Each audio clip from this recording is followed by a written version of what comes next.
Still remember the moment I realized it was gone. The $12,000 had vanished from my account, just like that. And when I confronted my sister, she looked me straight in the eye and said, "Don't ruin the vibe." Was I wrong for what I did next? Tell me if you would have done the same thing. It all started innocently enough. I'm the older brother. Let's call me Ryan. And my younger sister, whom I'll call Emma, has always been my shadow. From childhood we were inseparable. I helped her with homework, cheered at her soccer games, and she laughed at my jokes even when they weren't funny. We shared a bedroom in our family home, shared clothes, shared secrets. I always felt protective of her.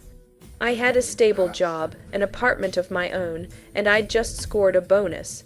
$15 extra from a project that went well. I decided to treat myself, but also maybe help Emma out if she ever needed something. My card was linked to my account. I was careful. I trusted her. Emma, meanwhile, was going through a phase. She had a group of friends, weekends out, social media, and glamour.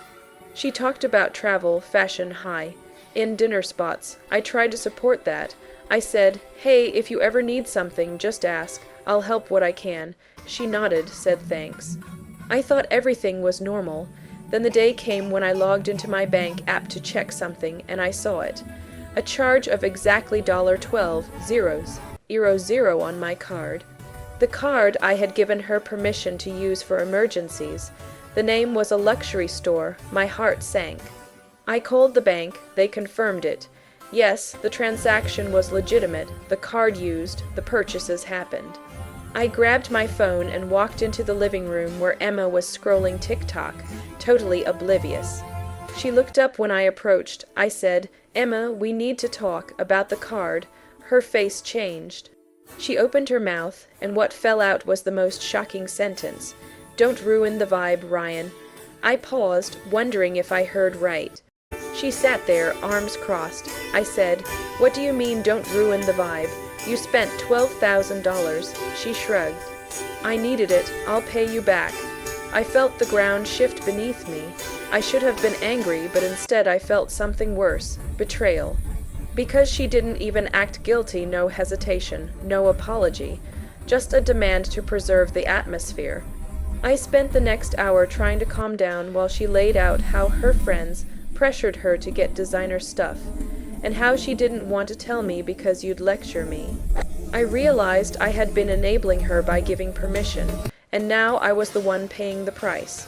Over the next few days, I replayed that moment in my mind. How could she casually spend that much? Did she really think I wouldn't notice? Or worse, did she think I'd just shrug and say it's okay because I'm her brother? I confronted her again. She said she'd pawn some of the stuff and pay me back in installments. I said no. I said we needed boundaries. She got resentful. She claimed I was ruining her vibe. She said I didn't understand her life. For her, it was all about image, fun, unforgettable experiences. For me, it was responsibility, future, stability. I talked to a few friends. One of them said I should just let it go, treat it as a gift. Another said I should freeze her access and demand full repayment. I thought about it until the weight of the decision pressed in. Then I remembered something. I had recorded our conversation on my phone because I felt uneasy when she said, "Don't ruin the vibe." Later, I listened to it and realized how calm she was. No panic, just entitlement. That's when I decided I couldn't just live with this. I needed to reclaim not just the money, but respect. But how? If I accused her publicly, I risked causing a family rift. If I quietly took action, she'd resent me. I was stuck. So that brings us to the moment when I had to make a choice. Before I tell you what happened next, I want you to pause and comment below what you would have done in my shoes. Would you have swallowed it, confronted her aggressively, or taken some other path entirely? When I clicked start, I knew I was walking into dangerous territory. I froze the card. I transferred the remaining funds out of the joint account she had access to. I changed passwords. I then scheduled a family meeting. I invited Mom and Dad and Emma. I showed them the statement. I played the recording of her saying, "Don't ruin the vibe." I laid out the purchases, the dates, the stores, the amount, $12,000. My parents looked shocked. My dad's face went pale. My mother's eyes welled up. Emma sat there, looking annoyed. I said, "You've made a choice. You can either commit to restoring what you took, or we treat this as unpaid debt between siblings." She said, "I'll pay you back." I said, in writing, "Within 6 months, or we go legal." The room went silent. Over the next few weeks, Emma protested. She said I'd humiliated her. She said I was destroying her friendships. She tried to negotiate. What if I just pay $5,000 and we forget the rest? I stayed firm. I set up a payment plan, 4 installments of $3,000 each, every 6 weeks. I would monitor the account. She looked angry but nodded. I let her continue using basic access, but removed permission for high-value purchases. I felt heartbreak as I watched her adopt a defensive posture. She stopped inviting me out. The vibe was officially ruined. But then something unexpected happened. A couple months in, she came to me in tears. She said her lifestyle had been draining her, and that using the card felt like the only way to keep up. She admitted she was hiding her spending because she was ashamed.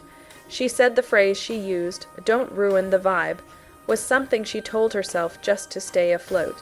I listened as she sobbed. I realized the damage ran deeper than money. She was living a version of herself she couldn't maintain. She'd chosen image over stability, but someone had to pull her back. I accepted her apology, but I didn't let it go easy.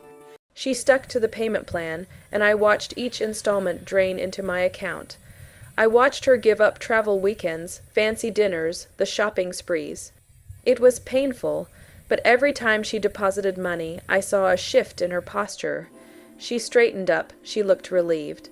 She thanked me for holding her accountable. Our relationship changed. It wasn't the carefree sibling bond of before. It was more serious, more real. In the end, Emma paid back the full $12,000 plus interest. Okay, maybe not interest. But she offered dinner for me and my friends. She did extra chores around the house. She made a public post on social media taking responsibility.